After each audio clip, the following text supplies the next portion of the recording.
Bonjour, moi c'est Stéphane, j'ai 40 ans et je suis transplanté depuis maintenant 6 ans. Alors voilà, je suis né en 1967 à Fort-Lamy au Tchad. J'ai été dépisté très vite, à l'âge de 6 mois. J'ai élu domicile dans le Var parce que pour moi c'est une des plus belles régions du monde. Et c'est là où je me sens bien, où j'ai des racines. J'ai commencé à voir les potentiels critères pour être transplanté en 1996, donc je devais avoir presque 29 ans. Et donc je travaillais au centre provençal de mucoviscidose à l'époque. J'ai eu un long cheminement avant d'accepter la transplantation, c'était quelque chose qui m'effrayait. J'ai pas peur de grand chose, mais j'avais peur d'une chose, c'était de la greffe. Parce que on ne savait pas trop ce qui allait se passer, ou je savais trop ce qui allait se passer. J'avais peur d'avoir une perte totale d'autonomie, une perte totale de décision sur ce que j'allais devenir.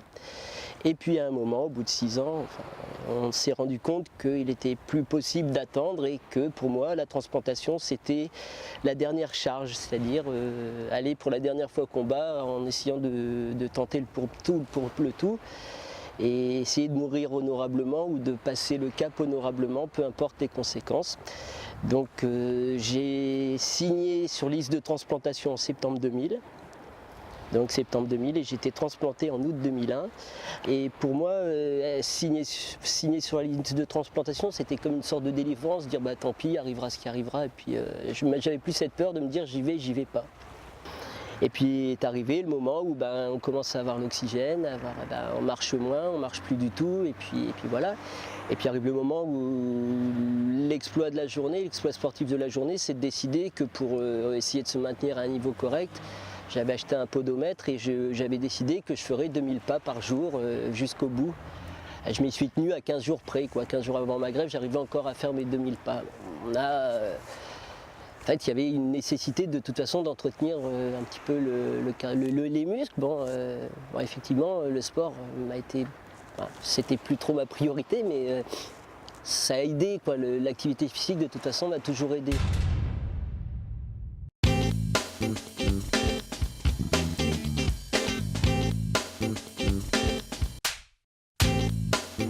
Alors l'appel, en fait, je suis rentré la dernière fois à Gien 15 jours avant mon appel de greffe. On ne me faisait plus d'antibiotiques parce que je ne pouvais plus les tolérer.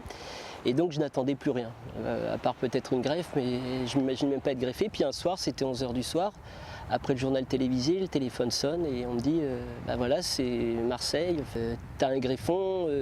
Et en fait, je pensais que ce serait beaucoup plus difficile ce moment de l'appel. Et puis en fait, on est dans le mouvement, on est dans la dynamique, donc il n'y a pas d'angoisse.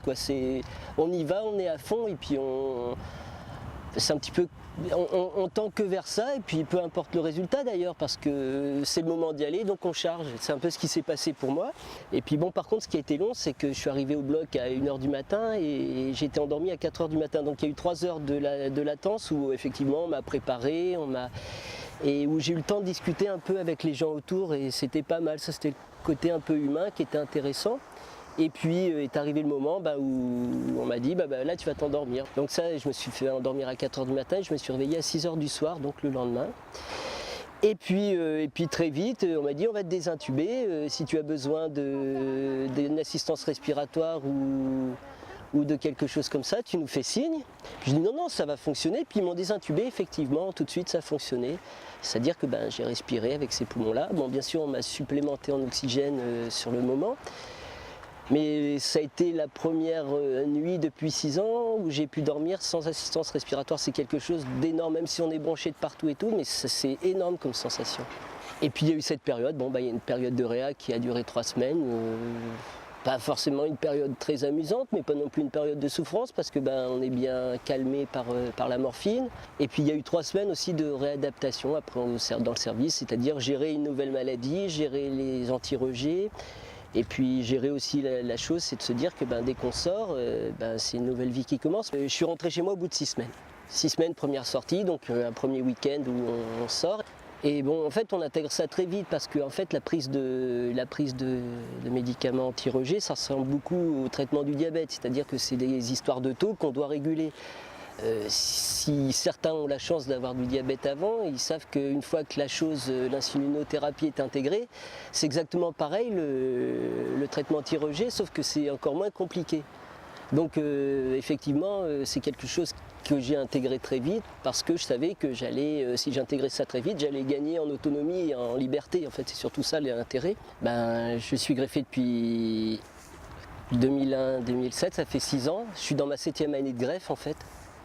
Et puis l'état général est bon. Je pense que ma condition physique, avec le temps, s'améliore et s'améliore encore au niveau pulmonaire. Ça c'est assez étonnant, mais c'est une réalité, je pense. Je pense que j'ai atteint un niveau de condition physique peut-être supérieur à celle des hommes de mon âge, hormis les problèmes de diabète.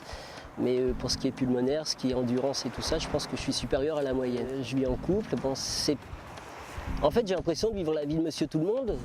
Aujourd'hui, ma vie elle est simple, en fait, c'est que je travaille mi-temps. J'ai pour projet de trouver un travail à plein temps. Et puis, est arrivé après la greffe où je me suis rendu compte que j'avais beaucoup d'énergie, peut-être trop d'énergie, et que cette énergie, en fait, n'était pas canalisée et pas canalisable autrement que par l'activité physique. Je m'entraîne 2 à 3 fois par semaine.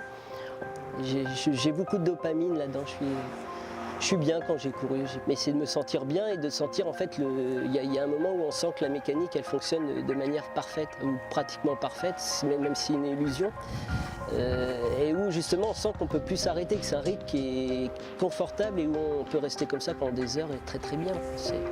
C'est ça, en fait c'est ce que je cherche, c'est la sensation au moment où je cours. J'adore les chiens et puis c'est une chose que j'aimerais faire un travail avec des chiens. Soit faire un élevage, soit m'occuper de chiens, un toiletteur canin. C'est Chagall, c'est en fait la première génération, en fait, la deuxième génération des whippets que j'ai. C'est un petit de ma chienne Vlada. Et lui, alors c'est une beauté, c'est une merveille et c'est vraiment mon petit choupinou.